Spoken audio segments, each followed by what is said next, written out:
Fina is very easy to get.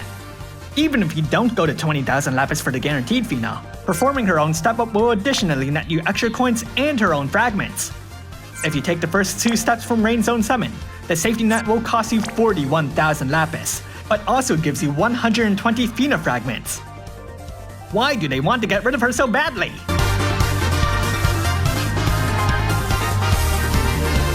Fina's Trustmaster reward is a double Demon Killer materia. It also has a small limit burst regen attached. Overall, it's pretty good, so long as you're fighting a demon. Her Super Trustmaster reward is a 2-handed bow. With strong attack and better spirit, the bow also boasts one of the best bird killers in the game. Furthermore, when equipped onto this Fina only, she'll gain 500 extra spirit. On to her active abilities. Fina has access to several white and green magic. Kuraga, Dispelga, and Re-Raise is the basic trio, and complements the rest of her kit nicely. Protecga and Shoga are the only ones that can be awakened, and only to stage 2, which isn't that great. And Faraga imbues fire onto your team, and boosts their fire damage by 35%. And Stonga is the same thing but Earth. Prime Heal is Kuraga, but also cures status ailments.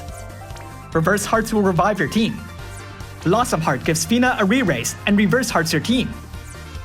Looming Lotus is a stronger heal and grants the team immunity to most status ailments. Raising it further adds immunity to Stop and Charm. Elemental Power, Fire, is unlocked at EX+2. It imbues fire onto an ally, and boosts their fire damage by 60%. On the turn after that, the buff will rise to 80%. And on the turn after that, 100%. Fill Limit Burst fills her up with originality and stuff. Resolute Arrow deals damage to Chains of Bolting Strike and scales of her spirit. Tender Rain isn't as good as healing as the previous abilities, but it does fill your team's MP and Limit Burst gauges. Heavenly Field will boost your team's stats by 300%, and their Limit Burst damage by 250%. Beast Repelling Shot will give your team a EX+3 Beast Killer buff. Demon Repelling Shot is the same thing but demons. Guess what's different about machines and dragons? Focused Beast Repelling Shot only buffs a single ally, but that 250% double Beast Killer will make all beasts run for the hills. Demon is the same thing but demons. Outprotect everyone with Magitech is more offensive than defensive, boosting your team's elemental damage by 30% and strengthening Fina's own Limit Burst damage modifier. Purifying Rain does not turn Dark Rain into regular rain, but it does remove all debuffs from your team. Passives. With her Trustmaster reward or Super Trustmaster reward equipped, Fina gains a whopping 3,000 spirit. She's also got 6 strong killers, a big boost to Limit Burst damage, a nice Limit Burst regen, and an MP cost reduction. She prefers to carry a single weapon, and has a separate passive that contains half the cap to the chain limit boost. Her normal attack has been changed to attack, filling her Limit Burst gauge by 1/10. At the start of the battle, she'll automatically cast Desire to support, granting your team resistance to status ailments. At EX+2 she gets Warring Spirit. At EX+3 she gets 500 spirit. Let's look at her Limit Burst. It inflicts a 25% bow imperil and deals damage. As a Super Limit Burst user, Fina has access to Recovery Shift, which is why her Super Limit Burst has to pick up the slack. The Super Limit Burst raises the bow imperil to 30%, gives Fina the Super Limit Burst buff she didn't get, and deals more damage. Time to talk about leader skills. Fina's leader skill will affect both Fire and Japan Anniversary units, boosting their stats by 300%. More on that later. Let's rank Brave abilities. Both are pretty good. Looming Lotus provides better healing and immunity to Stop and Charm, while raising Tender Rain will increase the amount of MP and Limit Burst restored. Time to make a damage rotation. On turn 1, cast Infaraga, Shoga if you don't have a better Spirit Boost, and Resolute Arrow. On turn 2, triple cast Resolute Arrow. On turn 3, cast full Limit Burst if needed, outprotect everyone with Magitech, and Heavenly Field. On turn 4, use her Limit Burst. On turn 5, use her Super Limit Burst. Repeat the rotation from here. If you don't need her chaining, you might actually be better off just spamming Tender Rain, as it'll fill everyone's Limit Burst gauges. So, EX2. As a Super Limit Burst user, Fina automatically benefits from additional EX Awakenings. Warring Spirit can let you replace her turn 2 of her Limit Burst. Furthermore, she also gets Elemental Power, Fire, giving her the best fire support buff in the game. EX+3 gives her extra stats, and despite the fact that they're practically giving her away, it's still nevertheless costly. So how good is Fina? Despite all the jokes, she's a good unit.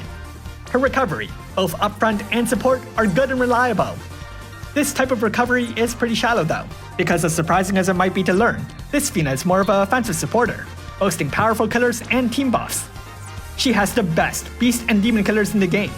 The former is more impressive given that there are fewer beast and demon killers, but regardless she's at the top for both. But when it comes to dragons and machines, we at Global have units with 200% killers, preventing Fina from making the top 5 there. 160% is still very good, especially since she doesn't have to be at EX+3 to do so. Her stats and limit burst damage modifier is also quite impressive, matching most premium units in the game when her buffs are up. Unfortunately, while that is an impressive level, it's also where it ends. Fina's rows are poorly suited for dealing damage, preventing her from taking advantage of certain equipment that would further strengthen others. Additionally, while being spirit-focused can help her deal strong damage while assisting with survival, the big leaders are much better at boosting attack and magic than defense and spirit, and so Fina won't be able to take full advantage of their leadership. This was kind of foreshadowed of Fina's non-existent Grandis Burst, which also prevents her from being as strong as an actual spiker. Furthermore, Fina's defensive capabilities are practically non-existent, which isn't good for a unit with only one form. Had she been just a supporter, this wouldn't be a big issue, but as a damage dealer she'll have to balance and compromise on her equipment. Fina is unfortunately a unit with great potential, but due to limitations and concessions she may find herself falling short. Nevertheless, if you tread carefully and plan things out, Fina will be a powerful asset in certain fights. Oh yeah, her leader skill. It's Laswell's, but fire instead of ice. Man, Laswell, you're a premium and your leader skill got matched by someone who's guaranteed on a banner?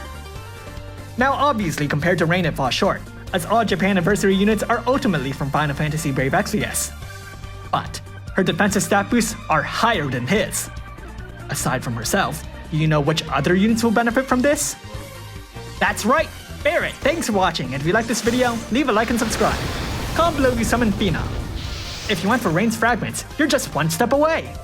Which I guess isn't too expensive, if you ignore the 20,000 you just spent.